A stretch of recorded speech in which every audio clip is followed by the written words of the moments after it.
તો એ સમાચારોમાં વાત કરીએ આપણે બનાસકાંઠાની તો વડાપ્રધાન નરેન્દ્રભાઈ મોદીના નેતૃત્વમાં કેન્દ્ર સરકારના સફળ 12 વર્ષ પૂર્ણ થવાના અવસરે 12 વર્ષ વિશ્વાસના અને જનકલ્યાણના અંતર્ગત બનાસકાંઠા જિલ્લામાં વિવિધ કાર્યક્રમો યોજાઈ રહ્યા છે।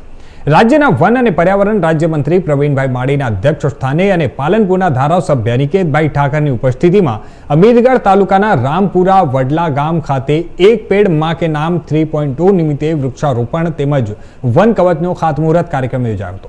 આ કાર્યક્રમની શરૂઆતમાં મંત્રીએ બાજોઠિયા મહાદેવ મંદિરે દર્શન આરતી કરી વડાપ્રધાનના દીર્ઘાયુ અને સુદૃઢ નેતૃત્વ માટે પ્રાર્થના કરી હતી અને ત્યારબાદ મંત્રી અને મહાનુભાવના હસ્તે વૃક્ષ નારાયણ દેવનું પૂજન કરી બાજોઠિયા વન કવચનું ખાતમુહૂર્ત કરવામાં આવ્યું હતું। પ્રકૃતિ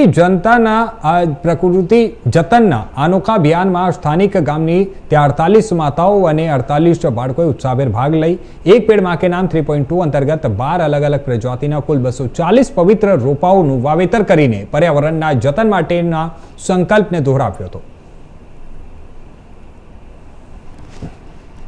એક પેડ માં કે નામ અને માન્ય યશસ્વી વડાપ્રધાનશ્રીને 12 વર્ષ જનસેવાના જ્યારે પૂર્ણ થયા હોય ત્યારે નિમિત્તે આજે બાજોઠિયા મહાદેવ ખાતે વન કવચનું આજે ખાતમુહૂર્ત કરવામાં આવ્યું છે।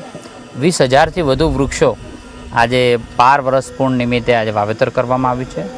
સોશિયલ ફોરેસ્ટ્રી બનાસકાંઠા દ્વારા આજે ખૂબ સારો પ્રોગ્રામ આજે અહીંયા સંપન્ન થયો છે। આ નિમિત્તે પાલનપુરના ધારાસભ્ય શ્રી અનિકેતભાઈ, અહીં તાલુકા પંચાયતના પ્રમુખશ્રી, જિલ્લા પંચાયતના ઉપપ્રમુખશ્રી તથા સંગઠનના સૌ આગેવાનો અહીં ઉપસ્થિત રહી અને વિશાળ બાજોઠિયા મહાદેવની જગ્યામાં એક સુંદર મજાનું વન બને અને આવનારા સમયની અંદર પ્રકૃતિનું જતન થાય એ નિમિત્તે આજે વન કવચનું અહીંયા ખાતમુહૂર્ત કરવામાં આવ્યું છે।